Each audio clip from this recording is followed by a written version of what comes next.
stuffing balls, my favourite part of Christmas. Today I'm roasting a leg of lamb with some stuffing balls with Amber from my food bank. Hey. Yeah, that's right.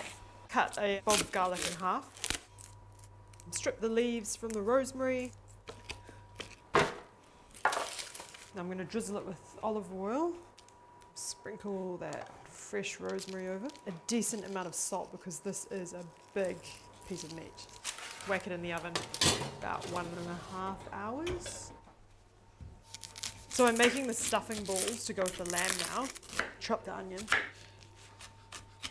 Breadcrumbs, oregano, sage, marjoram, onion and garlic powder. Roughly chop the cranberries.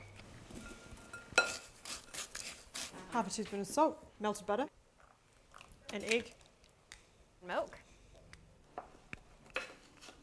So you just roll balls about a tablespoon. Let's chuck these stuffing balls in with the lamb. It smells so good. And that lamb fat, yum.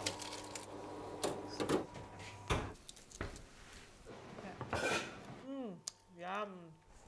So simple and so tasty. Yum, that lamb is so good. And that crispy skin. This is totally my kind of dish. Fresh and packed with flavour.